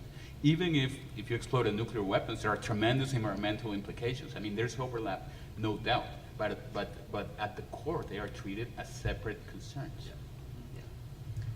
So one of the guarantee for implementation would be coherence, maybe, between different instruments. It could be an implementation measure. Yes, Sergio, just please. one word about the point you made concerning intent. This is similar, legally speaking, to the problem of fault. You should prove the fault of someone, and what is important is the consequence of an action, more than the intent of the actor. But the same is very difficult to prove the fault of a subject, and we face a problem with the liability convention because it distinguished two kind of liabilities: the liability for damages to the earth or to object in flight, and this is an absolute liability. In case of damages in outer space, you have liability for fault, so you should demonstrate that the actor was acting with the willingness of having the result or without diligence, sufficient diligence. But it is a very, very difficult proof. So we can rely on the consequences more than on the mind of the actor. Thank you. Okay, please. Yes. Outer space around Earth is a commons, and Garrett Hardin wrote a very thought-provoking piece 50-some years ago about the tragedy of the commons. And there are certain aspects of space activities that are very highly regulated, and everybody's accepted it. I mean, electronic interference between geocomsats could cost billions of dollars if it weren't regulated. So it's regulated very thoroughly, okay? I don't know how effectively, but thoroughly. Orbital debris, particularly in low Earth orbit, is another candidate for stumbling towards regulation, and I'm interested in your thoughts on the subject of, is thinking of LEO as a commons a reasonable thing? What kinds of regulation may be interesting, et cetera? We don't regulate until we need to, okay? Electronic interference, we needed to very early. Is it time to extend that kind of thinking to debris? There are already existing regulations, but I will, maybe Scott, you want to answer this? Okay, thank you for that question. You're absolutely right that there are a number of things that we do in practicality, but it's interesting to note that how they're implemented. For example, ITU regulations on coordination are then implemented via national law. And so we don't give to the ITU transnational authority. We implement that through sovereign administrations. Similarly, orbital debris mitigation guidelines that were developed through COPUS are then implemented through national law in the case of the United States, in saying the FCC when we ask for end-of-life disposal kinds of things. And so that sort of flexibility of coming up with broader principles to preserve the environment that are then made more concrete and implemented, not via international treaties, but via national regulatory structures is part of what I was trying to mention. I would say that one of the disturbing things that we're not really doing is, and as mentioned by Caesar, is we've developed a tolerance for low-grade fever. Not only tolerance in debris, but also in interference. So the jamming incidences talked about, I noticed that the United States, and somebody from State Department can correct me if I mistake this, we haven't objected to some of these jamming incidences on the basis of violation of Article 45 of the ITU Convention or even Article 9 of the Outer Space Treaty. We've objected to them as interfering with the free flow of information. Sort of a human right issue, not necessarily a space issue.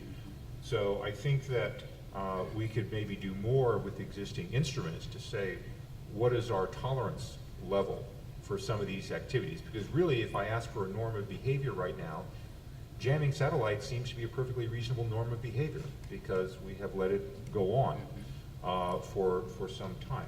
And then finally, I can't resist pet rock. Space is not a commons, or at best it is something that is it's a debatable legal point.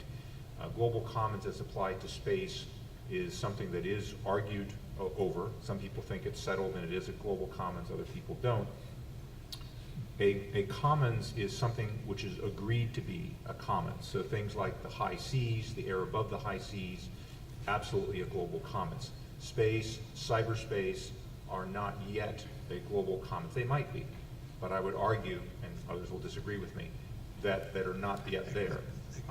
And some people say it should be. Other people said it already is. But this is the thing. So for civilians, global commons is a wonderful metaphor and an image, but it makes lawyers very nervous. Thank you, Scott. Just a comment about the interference. I would say that interference has ceased to be a norm starting from the point where big operators considered it was too much. This is the case for Eutelsat, for example, during the recent years, who underwent a number of heavy jamming from a number of countries, especially in the Middle East and Iran. And they realized that they had to do something from their operator's perspective to make international law more proactive in trying to curb this evolution. And we have this kind of again, balance between the merchants and the guardians, I would say, this time in a positive sense. I have to add on that point the difference between intentional jamming and unintentional one. Yeah. So we have plenty of cases of unintentional jamming simply because we have people who weren't properly trained, on equipment and so forth versus actual state-sponsored jamming. Point of fact, I think in the U.S. when we had there was a Libyan incident about 10 years ago. There was one from an Arabian diplomatic facility located in Cuba. They did go in on ITU grounds. Yeah. On that. Okay. However, more recently, as Xavier points out, I think Eutelsat has really been leading the way because the they had to reflect on the commercial effect of these announcements also. And at some point, they decided that the critical mass was such that they had interest in making these things public. Marcia, please, yes. Yes, my question is for Dr. Platard. In the 1980s, there was a proposal for an international satellite monitoring agency that I think was supported in large part by the French government. Is that what you're proposing? And although I know you're not speaking for the French government or CNES or anyone else, do you anticipate that France will want to lead the way in this? I'm glad you're telling me I'm not speaking for the French government. Thank you. Be assured of that. Yes, it was an initiative, in fact, which started with President Giscard d'Estaing, if I remember properly. Xavier, is that right? Yes. Yes.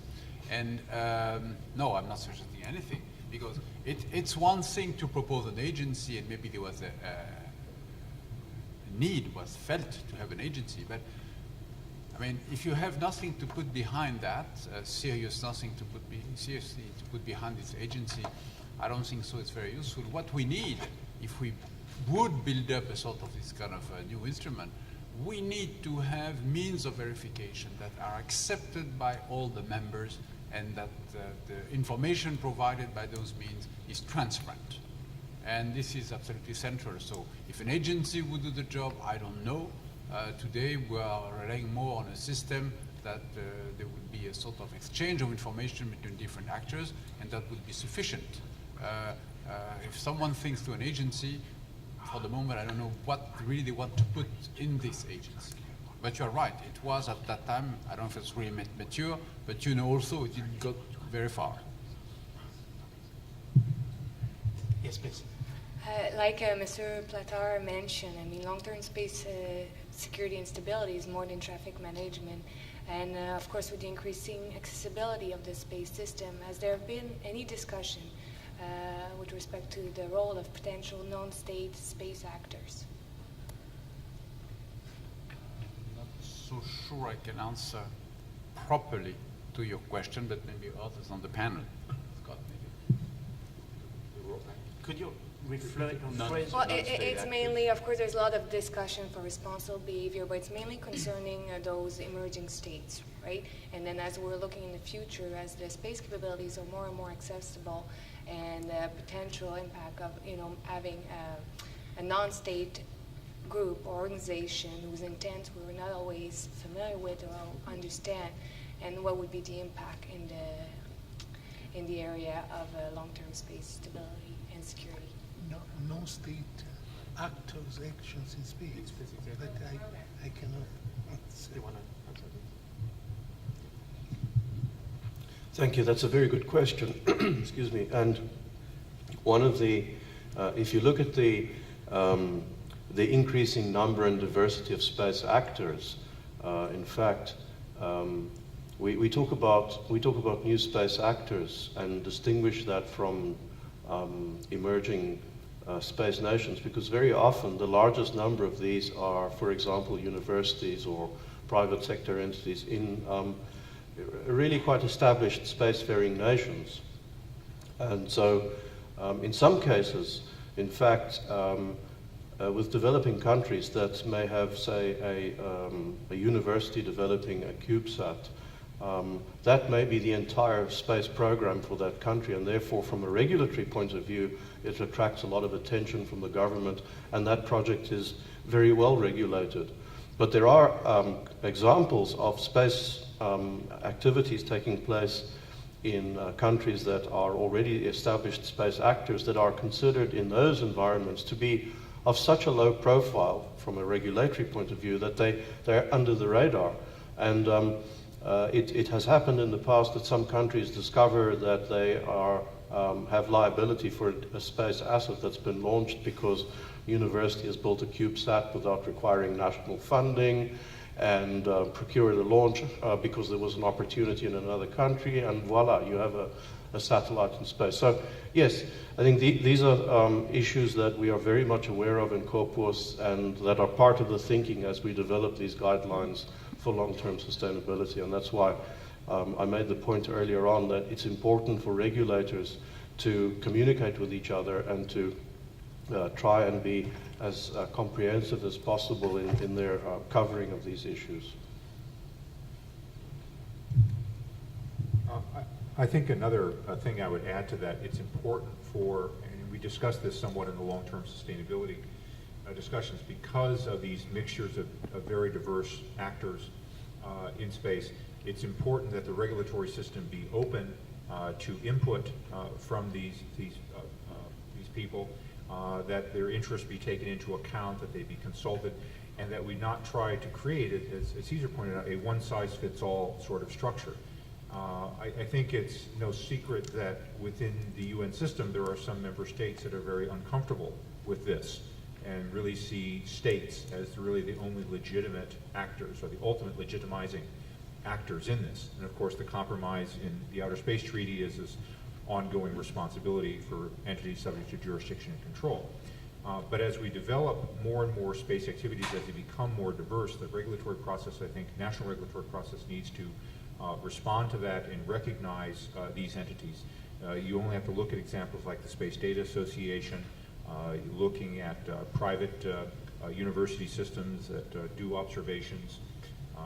Within the U.S., our own regulatory entity within NOAA on licensing commercial remote sensing systems has to continually go out to universities and explain to them they need to come in for a license. We know you're nice professors, we know you don't mean any harm, we know you think you're very small. No, you need a license. So there's an ongoing sort of educational process in order for states to carry out their international treaty responsibilities in flowing down those requirements. So I think you're going to see greater diversity in reality, and the question is, will the legal processes basically keep up with those realities? And just to add on to what Scott has said, and he will know because he was a very active contributor to the discussions we had in COPUS, one of the guidelines that we have touches on the importance of outreach to the space communities in the various member states so that they are aware of the importance of carrying out activities in a sustainable manner, and that these activities have to comply with international and domestic regulatory requirements. Just to add on this, I think these licensing issues related to the private actors also go down to the proliferation of national laws now. Maybe national laws, as you rightly said, I think, Peter, is part of the implementation of such international regulations. And this is where, as you said, Scott, well, they have to go to see NOAA for getting a license. We have in France this law on space operation dated back 2008, where it's quite precisely indicated what you have to do when you're a private actor and what you're risking if you don't comply. So I think this is something that must be distributed in a sense, and I think the implementation go through this kind of spreading between national, I would say, tools and legal equipment and this international regulation. But it also gives me the opportunity to jump on the industrial aspect of what we said this morning. I got from I think you're quite in accordance on this, from your different presentations, that you feel like increasing the industrial role in space may be a factor for better regulation by creating more interrelations, I would say. Am I right to postulate this? I think it's right that industry is going to be a very important contributor, because in their own self-interest, they are going to want a stable, transparent regime. And precisely because there will not be a single international regulatory regime, states will be under pressure to have regulation that is just right. If they regulate too much, industries have the option of going overseas. If they regulate too little, they may find themselves subject to liabilities or an environment that they don't really like. And so I think there needs to be this sort of ongoing dialogue, because the space is really this truly global activity. And I think it's incumbent upon industry to engage in the process as much as possible, because they will not like the outcome if the rules are made up by people who know nothing about their business. And we have to encourage industrial corporations, I guess, in the same time, on the international scene.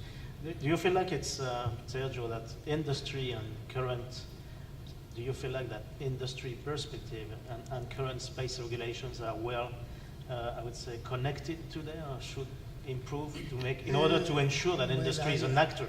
It depends on the initiative, because of course I've been a member of the group, expert group on the long-term sustainability, and it was clear that there was also the voice of the industry, and it was really taken into account. It has contributed very much to the development. As far as the code of conduct is concerned, it is, of course, an exercise that yesterday was defined top-down, and so it is in the hands of the diplomacies. And I hope that the diplomacies, before taking positions, etc., would have some feedback from the industries and from their position on these different points. I hope so, but it depends on each and one state participating in this kind of efforts. Thank you. And maybe have a latest remark on, you want, do you have a question? Oh, please, Carrie, please, you have the mic, sorry.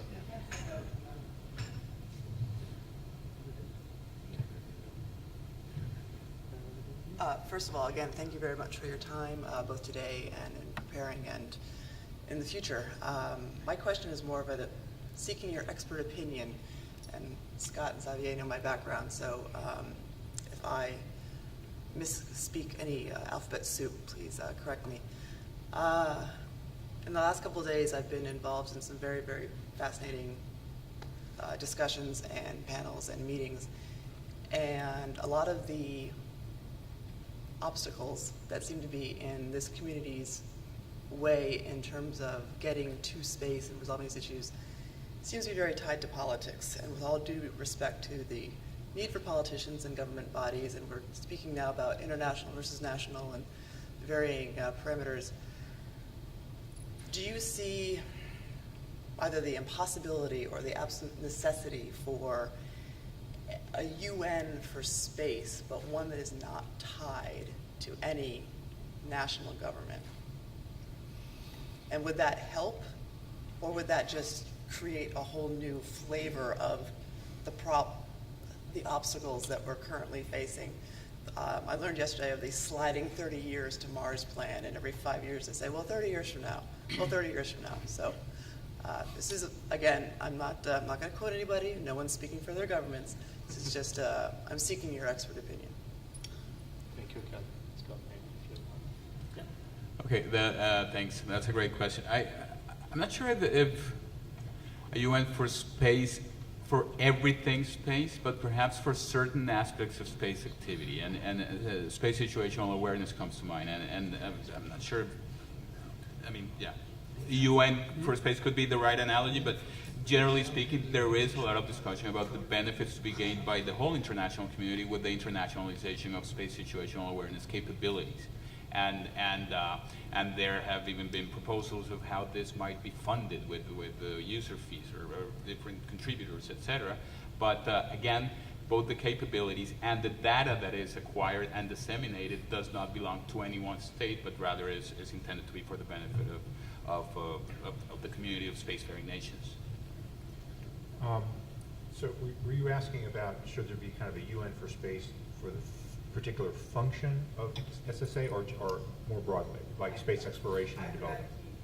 Key point is I was thinking, Stu mentioned that space tourism is almost a reality. So when we start bringing civilians up there, Right. I know as a U.S. citizen, I travel, I'm protected, but Okay. that means the Okay. civilian Okay. Okay.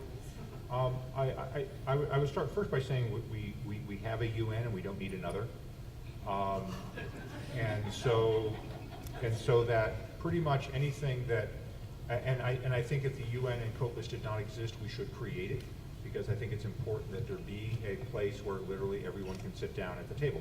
That is not to the exclusion, of course, of bilateral, multilateral, and other technical structures. My ITU friends, of course, point out to me that the ITU long preceded the UN and will likely succeed it if it ever went away. So we build these things sort of out of necessity.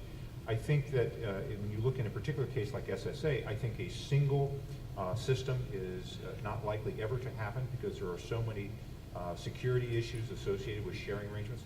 What I think you could see is a federated system. So the groups of some countries will share information among themselves. There will be some sort of interface through standard protocols that are developed bottom up through industry with, say, the Space Data Association. There will be systems sharing information from space to space from commercial systems that will share information. So it's important to get the protocols right so one can share information if a political decision is made to share the information. And you'll really see a multiplicity of systems, just like you see a multiplicity of radar systems for air traffic. There should be common standards. There's an ICAO, for example, but ICAO is not a regulatory body. It doesn't infringe upon the sovereign rights. It sets up standards and agreements that sovereign nations agree to. Somewhat, if I can be a little provocative, I would say that it's important to understand that the UN itself is not a sovereign entity. It is a trade association of executive agencies. It represents the interests of the member states, and it is solely responsible to those member states. So when we complain about various problems, that's because that's what the member states want. And then finding a way to create a consensus among those member states is really the fundamental issue, not the creation of a mechanism that maybe glosses that over or attempts to evade it. And I think we could address very quickly a final issue because I got that from your different presentations also. My question would be, would increasing dual-use nature of space technologies will be an impediment in implementing all these regulations we're talking about? I know, Cesar, you said no. I mean, it's existing elsewhere than in space, and we can manage this. How do you think? Right. How much? Very quickly, and the last remarks, and I think we will close the... Well, I think the baseline is that there already is an inherent dual-use potential for virtually every satellite, just by the laws of physics. And as I mentioned, you can maneuver it if you have sufficient fuel, etc. You can maneuver it to harm another satellite. You can use an on-orbit servicing vehicle to fix a satellite or to harm it. I think the key here is transparency. And there have been examples of very similar technologies that have been deployed by, say, the Chinese on the one hand and the Swiss on the other with the PRISM satellites. And with very, again, similar capabilities or potential of these rendezvous operations. One is conducted with the utmost transparency, and that sort of serves to assuage a lot of concerns, whereas the other is shrouded in secrecy, and then there are questions about the intentions behind it. So I think although I appreciate and agree with something Scott said earlier about the appropriate use or lack thereof of deterrence in the space domain, I mean, if there were to be such a use of this notion, I think the biggest deterrent is transparency. Because with transparency, I mean, actors are going to be deterred from certain actions that are going to be wide in the open. So you feel like it's possible? I think it's possible. I think it's entirely possible, and I think you cannot wish away or take away the dual-use capability of satellites. I mean, it's again the baseline that you have to work with. And in fact, I think if the opposite were to be true, that unless space assets were single-use assets, which is not the case. I mean, if that became a precondition for sustaining the space domain going into the future, then we'd be in a really hard position because it's just not the case. It's interesting. Yeah. Okay. More comments on the part of our panelists? Serge, you want to? Maybe a comment that was just triggered by what you just say. There is an international agency for atomic energy with certain capabilities of verification, of means of verification, which is accepted by almost all the countries. It has not prevented, of course, nuclear proliferation, we all know that, but at least it was felt at some point, because of the dual use of the nuclear, I would say, reactors, or the nuclear material, it was felt that was a need. So I'm going to be extremely provocative and answering partially to the question I had on UN Space Agency. Do some people think that a sort of international agency for space activities would have a sense? And this agency would be, I would say, equipped with means to verify what's happening in space anytime, any day. Is this reasonable, or it's absolutely silly because of all what we have heard today? But I'm sure it's maybe an avenue to be explored to, again, answer the payload, I would say, traffic, the payload management. Thank you. So we take a last question and then we will close our session. Okay, Please. thank you. I got several comments to make. I agree with the speakers who have been talking about verification. We need to know what's going on orbit all the time. That would be a great UN function. Almost anything, I'm a spacecraft designer of the old school. I've been around quite a while. Almost anything we launch into orbit can be used as a weapon. For anything that has attitude control or propulsion can be used as a weapon. A lot of those objects are highly proprietary. So achieving complete transparency is going to be virtually impossible. Okay, the other thing is, if I want to take out somebody's assets, okay, I'm not going to do it from orbit, I'm going to do it from the ground. It's far cheaper, it's far quicker, and almost indetectable.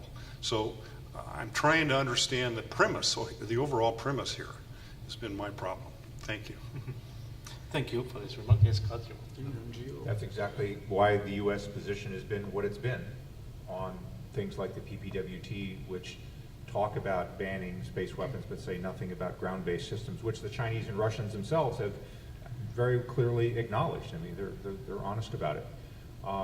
So the issue is, can there be some other agreements that might improve stability in space? Speaking again personally, and absolutely not for any U.S. government entity, even more so than Serge, is I could imagine there being a ban on the creation of long-lived orbital debris, for example, that would ban ASAT, effectively ASAT testing in orbit. It would be verifiable, it would be behavior-based, it would not necessarily involve a deep intrusion into the nature of the objects. It would have not, of course, address per se the holding of weapons on the ground, whether directed energy or kinetic or whatever. So there's a lot of limitations to it, but it would say the intentional creation of long-lived orbital debris is something that's bad, and we will all agree not to do that. The problem is how to get from here to there. That exists wonderfully in the abstract, but the first time you start talking about that, you start getting massive pressures from other countries who want to be grandfathered in as ASAT-owning states, as ones that say that, well, like the nuclear, the original P5 countries, the NPTs. Thank you. And whether those who are in the club and those who are not. The U.S., Russia, China have all tested anti-satellite weapons systems, and therefore there's going to be resentment from those countries who don't have that capability and who want to have the option for that capability. So the dynamics of how we get from here to there, even in theory, if there was an agreement that we could get to, how we get there in practicality is much harder.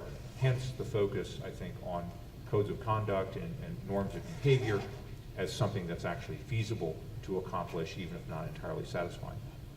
Thank you, Scott. I think not all the countries, some countries might support. Okay.